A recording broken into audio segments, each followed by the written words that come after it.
Hello guys, welcome back to the course. In this video, we are going to talk about 6 different factors that can potentially accelerate the spread of infectious disease. So make sure that you pay very close attention to this video because you need to be fully aware of these factors when you're analyzing infectious disease data. So the first one is population density.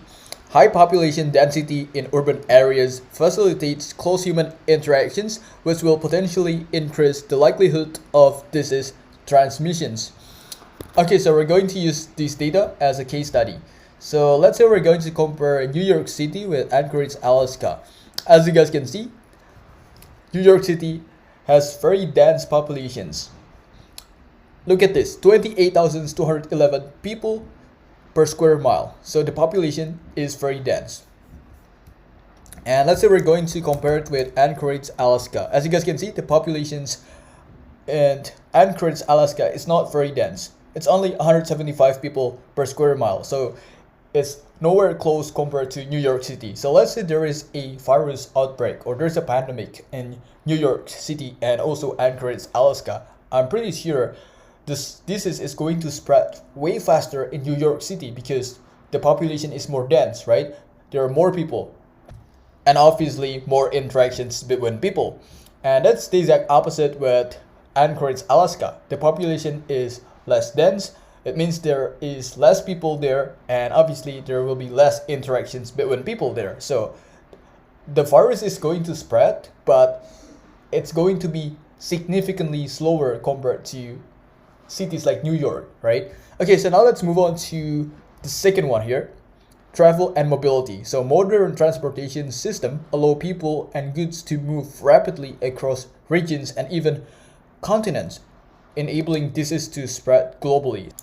Let's say we are going to compare pandemic in 2023 with the pandemic 200 years ago or 300 years ago. Obviously, the spread of the infectious disease is going to be significantly faster today in 2023 because we have perfect transportation system, right? Let's say you are in New York and you want to go to London. You can go by flight, maybe it takes like 6 hours or 7 hours, right? And it is relatively affordable. However, if we're talking about 300 years ago, there was no airplane. So you will need to go from New York to London by ship. And it might take you months, right? Maybe like 2 months or even 3 months. Not really sure the exact durations, but it will take months to get to London. So obviously the spread of the infectious disease is going to be significantly slower compared to today, guys. Okay, so now let's talk about the environment.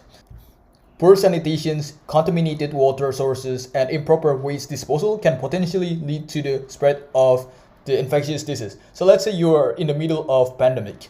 You need to pay very close attention to your sanitary system, making sure it is clean. Because if it is not clean, then obviously you're going to have a higher chance to get infected.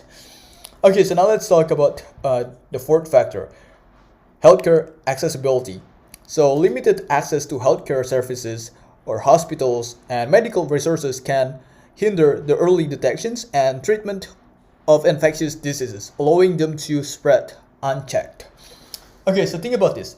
If the healthcare is not affordable, not everybody can access the healthcare. And let's say they get infected, but they're not being taken care of. Obviously, they're going to spread the disease, right?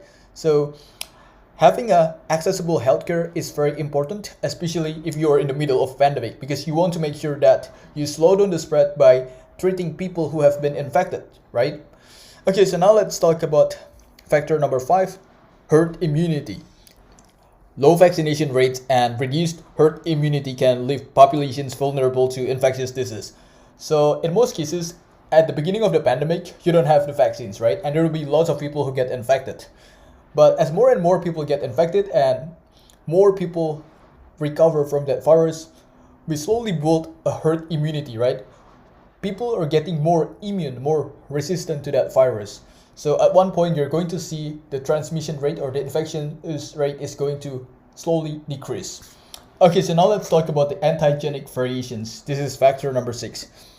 Some pathogens like influenza viruses can rapidly mutate, which will potentially lead to the emergence of the new strain that can evade immunity and spread more easily. So let's say you already invented a new vaccine for that virus, but the virus unfortunately mutated, right? So you will need to find a new vaccine that will be able to neutralize the new virus, the virus that has been mutated. So that's one of the most common problem that scientists and healthcare professionals need to be dealing with during the pandemic. Okay guys, so those are 6 factors that can potentially accelerate the spread of infectious disease. I'll see you guys in the next video. Bye.